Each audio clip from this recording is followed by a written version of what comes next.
So today I want to talk about this absolutely hilarious in some ways, but also not very funny in some ways, quote from Ibai on a recent stream where he was like co-streaming Worlds, the matches yesterday, where he shared, Sheep Esports tweeted this out, that during a Twitch stream, Mad Lions Koi didn't win a single map against LCK and LPL teams in scrims at Worlds 2024.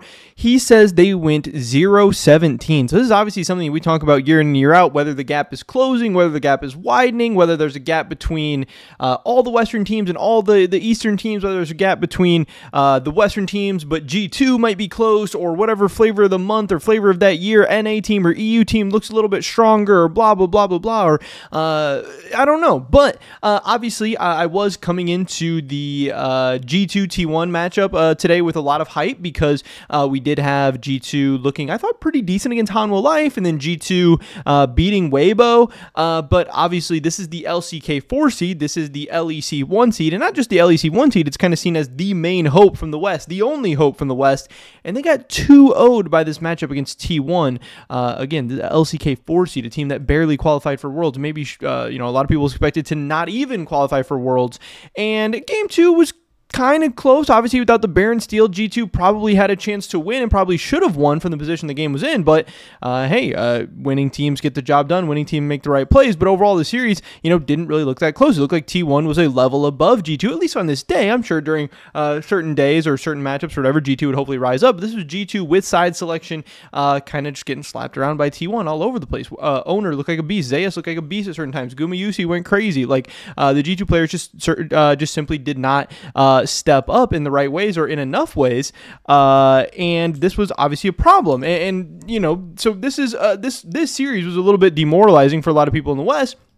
And then you get Ibai talking about stuff like this, but he also had plenty more very, very interesting quotes from this stream that I did want to talk about as well. Also wanted to mention real quick, of course, as always, our offseason coverage is presented by Holy, powered by Holy. Make sure you guys check out that first link in the description below. Use the discount code SE5 to get a nice little discount on great tasting energy drinks and hydration and iced tea and all kinds of different stuff that's also healthier than the competition. So it's a great deal. Check out Holy. They're helping us do all this YouTube stuff. But yeah, let's take a look at this Reddit thread. Again, here was the stream. Again, this is Ibai on Twitch. This is during the G2 T1 match, and then during the PSG BLG match. Obviously, they're like kind of reacting to what happened with G2 and how things. We came into the day with high hopes for the West, and we ended the day with maybe not so high hopes for the West, which was a little bit sad. But Ibai on the MDK scrims.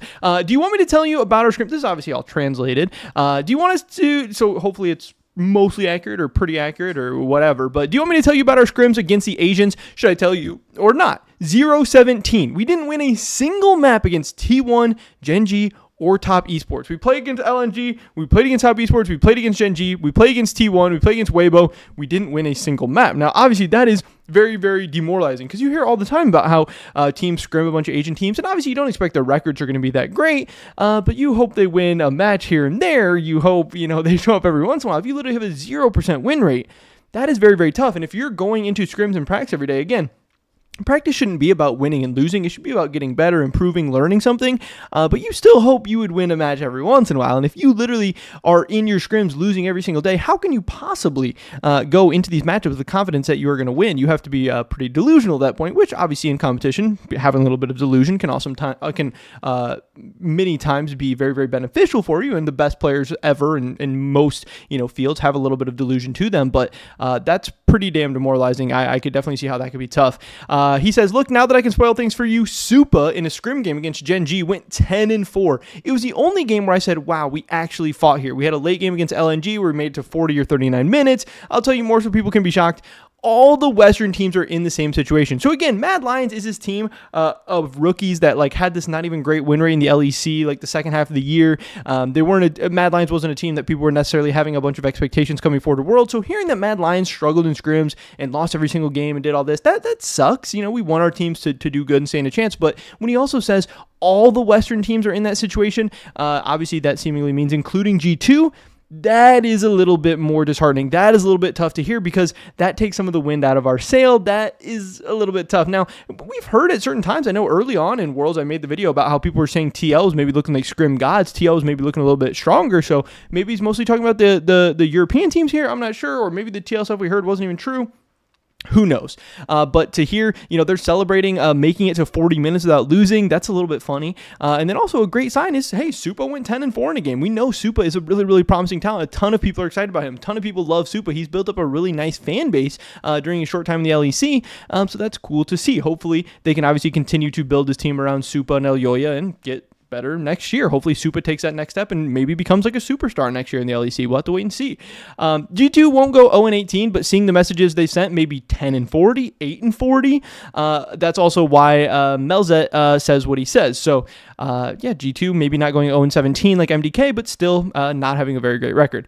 He says, I'd like to know how Fnatic is doing in scrims against top Asian teams. As much as I say this, our scrims against NA were very even. Against FlyQuest, one day we went 3-3. Against TL, we went 2-3. Against PSG and playing teams, they were also very even. We even won. And by the way, the fans of Latin America, we beat Movistar 10-1. So that's funny. He's showing, he's leaking a lot of scrim stuff to us. I think stuff's actually pretty interesting. I think fans are going to care about this. We also scrimmed against Fnatic and G2 last few days. We lost both, but obviously it was much more even than against Asians. We went 1-4 and 2-3 compared to not winning a single map against Asia. Obviously the difference is huge. It's huge. He's saying the gap between the West and the East is very, very wide, night and day. We're not even playing the same game. And it hasn't always looked like that on stage. We've had some teams compete. FlyQuest has looked competitive in some matches. I think Team Liquid has shown some signs of life. G2 has obviously, already beat Weibo Gaming. So it's not like all the Eastern teams are head and shoulders above the West. I think Korea overall kind of looks like they're on another level this year. But maybe China, especially the middling Chinese teams, definitely look a little bit beatable. And I also think that the Korean teams haven't looked like untouchable, but maybe their scrims are just exceptionally clean. I'm not sure. And of course, you have to take into account this is just Ibai's perspective. This is just Mad Lion's perspective mostly here as well, and maybe what he's heard from some other teams. Before the league grand finals, we scrimmed twice against Fnatic and won 6 out of 8 maps. Fnatic and MDK, when they train, you can tell they're very evenly matched. Even in games against G2 where they can beat you in all of them, but against Asia, T1 beat us 2 games by minute 14. That's crazy. T1 beat them 14 minutes multiple times.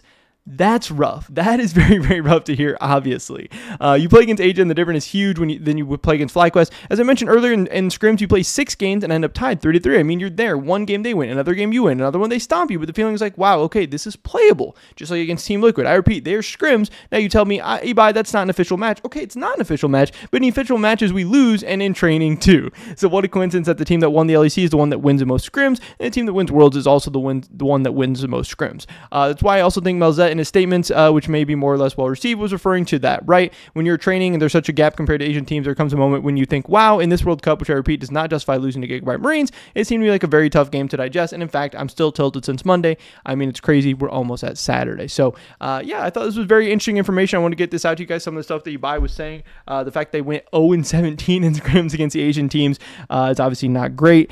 And at least from Ibai's perspective, the gap between the East and the West is still very, very wide. But guess what? Worlds is still going on right now. We still have a couple Western teams left. I'm still holding out hope. I'm hoping they're able to bounce back. And at the very least, I hope the West is getting very nice experience and learning for the future. And I do hope that, hey, if this isn't our year, maybe next year we'll show up and be a little bit more competitive. Because it seems like, at least to me, with the stuff we're seeing on the Rift, it seems like the West is making more and more plays this year, maybe than ever before. Maybe we're still losing a lot of games. Maybe the gap is still very wide. But I feel like maybe I'm being delusional, but I feel like we're at least putting up a little bit of a fight this year. FlyQuest, TL, G2, they're doing some cool things, and I hope next year will be even better. And maybe one of these Western teams is still going to turn things around and surprise us.